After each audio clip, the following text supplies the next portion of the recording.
Hi, good morning, everybody. For those of you that don't know me already, my name's Brian Keene. I'm a sergeant with the Kuna Police Department here as part of the Sheriff's Office. I want to thank you guys all for coming. You guys probably wonder, what is this? What is this about? Why am I here? This is an important day for a very unfortunate reason. We're continuing to fight a fentanyl crisis, and we've been in your schools before, and we're just not going to give up on that. We're going to continue to battle this crisis, but with the help of everybody in this room, it'll get pretty clear how we plan to fight that. So the governor's office has enacted the motto of our state, right? Esto Perpetua, to fight this crisis. That's how important it is to him, and that's how important it is to his office. So what does that mean? Let it be perpetual, right? That means bringing the communities together with law enforcement to take this on. It's not a secret to law enforcement. It's a little less known to the public. We cannot arrest our way out of this. We cannot go find every bad guy and take them to jail and end this crisis. So what we do is we bring the community on to help us with that. So that's where you guys all come in. You're part of the community. You live here. You're going to graduate here. Some of you are going to work here. Maybe some of you will be up on this stage. Maybe some of you will be in politics. But everything you do, whether it's saying no at a party or giving your friend an excuse not to use it, or if you have a friend in need and you help that person, you're helping with that fight. So having said that, I'd like to introduce you to the man recognizing that it takes all of us and all of our voices to solve a problem such as this, and that's Governor Brad Little.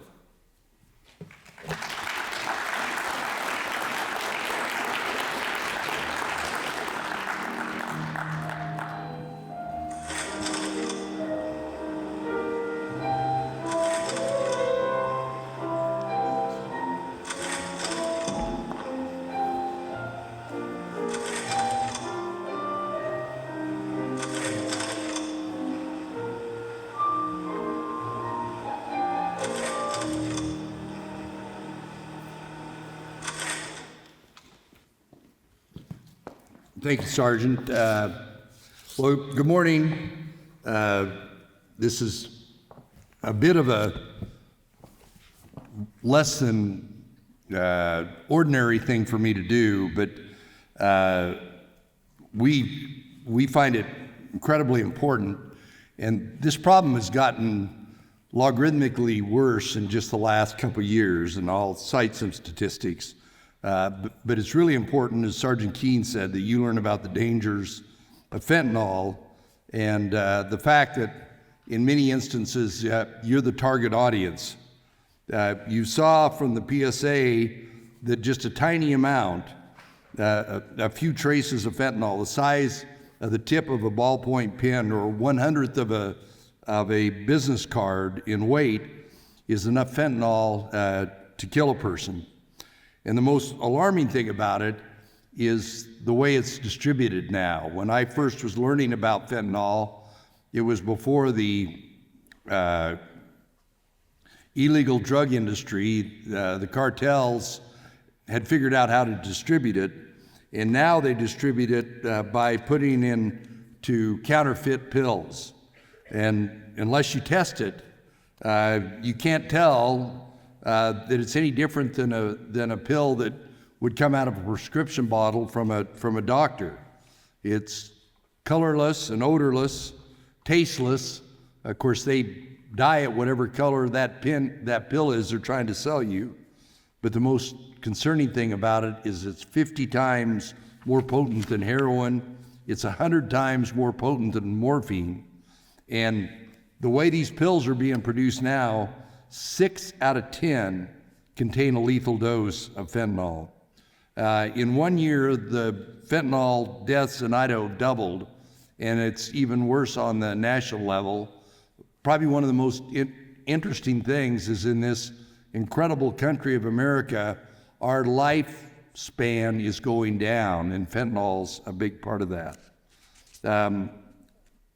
Fentanyl has actually been around for a long time. as a medical drug to treat severe pain in very, very, very small amounts. But drug dealers, as I said, have figured out how to monetize it and lace it into these drugs. And there's these pill factories that are making it mainly south of the border. And simply put, these evil drug producers want to make more money. Profit is a motivator. And fentanyl is a really cheap way to produce. And it's very, very strong. And you can obviously either die or get addicted in a very short amount of time with very few pills. This makes every dose a gamble because people taking the drug have no idea how much fentanyl they're getting. So what are we doing around it? Well, part of it is we started it just a little over a year ago. We launched fentanyltakesall.org, which is a website where you can, you yourself and others can learn about it. We've helped our state police. I've got Colonel Wills, the head of the state police here, where we've added more roadside testing equipment to help local law enforcement determine what these pills are. We're adding a new statewide drug interdiction team at state police. We do a lot of information sharing, whether it's with the Sergeant Keene, the Ada County Sheriff, local police, first responders, healthcare, tribes, coroners, everyone, so that we can work as a team together to try and get ahead of this terrible, terrible product. We've increased resources for both mental health and behavioral health to treat people after they get addicted and to be there as, in many instances, one of the first response. We're also working, Colonel Wills and I are going down to the border later this month to see what we can do to help reduce the supply and identify who the suppliers are that are bringing fentanyl into Idaho. We are very thankful for your teachers and your SROs who have been instrumental in helping to educate you and all our youth about the accessibility of this deadly drug. But the most important thing is it's really up to you to help yourselves and each other to be made aware of it. The people need to be made aware that that one pill from an unknown source has the high potential of being a lethal dose, so that they don't buy a fake pill from somebody, however they get access to it. The only pill that anyone should take is one that's literally comes directly from a pharmacy. So what else can you do? First, take the problem seriously, and most importantly, take care of each other. Look out for yourselves. Today, we have a very special guest here. Tarina Taylor is here from Idaho. She lives in Lewiston. Tarina's son, Zachary, died from an accidental fentanyl overdose. Tarina will share more about her son and how he tragically lost his life, with hope that her story and their story will help you understand the dangers of fentanyl. Tarina, thank you for being here.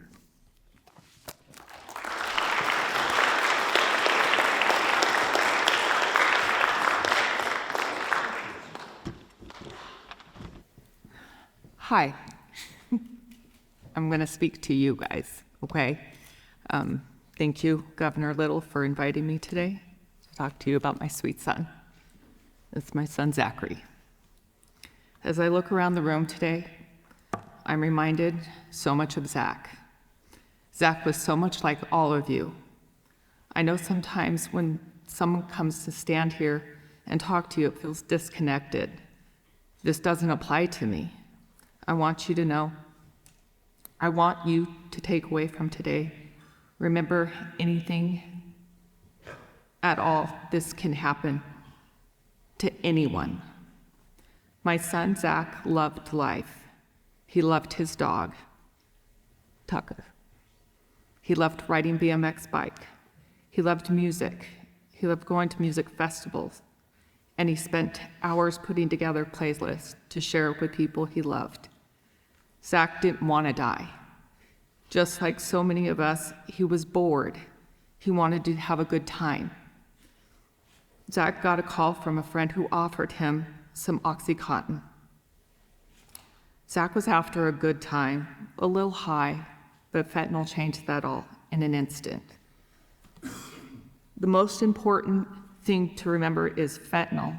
One pill can kill. The pill Zach took was enough to kill 6 people. 6 times the amount needed to take someone's life. Research has shown 6 out of 10 pills contain fentanyl in them.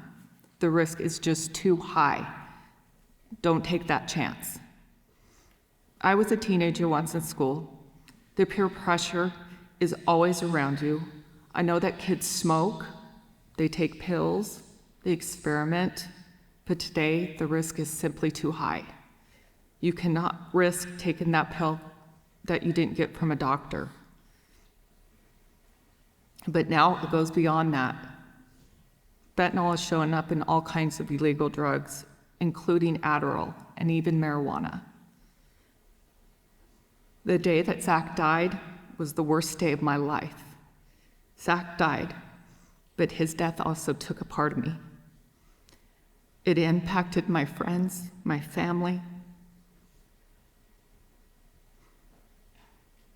I found Zach that day after several attempts of trying to get a hold of him. I went to his house.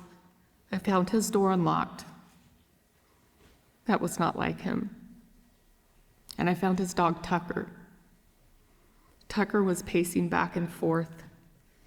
I walked into his bedroom, and I knew instantly my Zach was gone.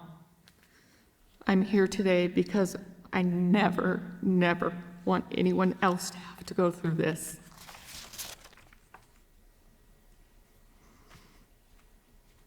Nobody'd have to ever go through what I went through that day. I think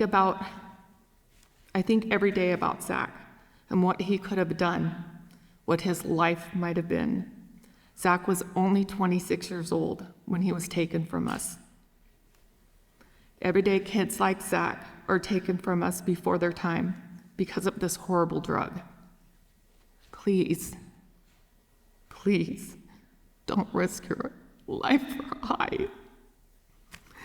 Please talk to your friends and family about the dangers of fentanyl. Even though Zach is gone, I'm still a mother. This Sunday is Mother's Day. As a mother, I'm here because I need Zach's memory to mean something. I want his death to save the lives of all of you. I won't ever get flowers from my son again. I won't hear him say, "I love you, Mama." You can make sure that you and the people you love get that chance. Don't let fentanyl take all from you and the people you love. Thank you for giving me this opportunity to share my sweet son, Zachary's story. Thank you.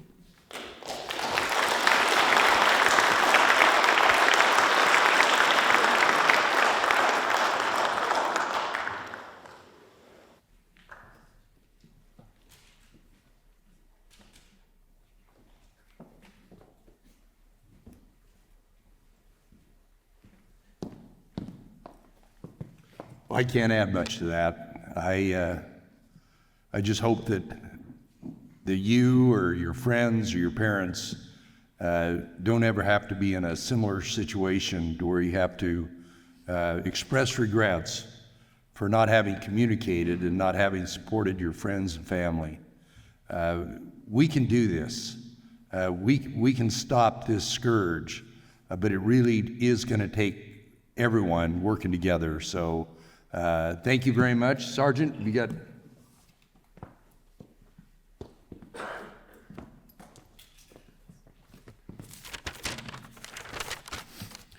Like the governor said, I could stand up here and give you statistics and data and stuff all day long, but I can never touch the real effect that Zach's mom just talked to you guys about.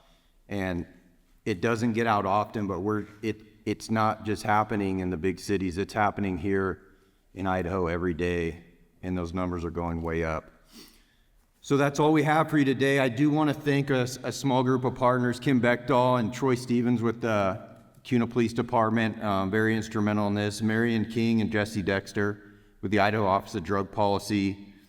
Ben Boast with AIM Awareness. Rocky Heron, who you guys all got to see in January with I Choose My Future. And of course, it's very helpful having the governor's office support the grassroots efforts that he knows are important to this fight. We can't wave a magic wand or put really high important people in front of this fight and make it go away. It's going to take everybody in this room and you guys recruiting people just like yourselves. So thank you guys all for your attention. Governor, thank you for putting this at the top of the stack. I know you're a busy person and this is high up on your priority list. So thank you guys all for coming and enjoy the rest of your day.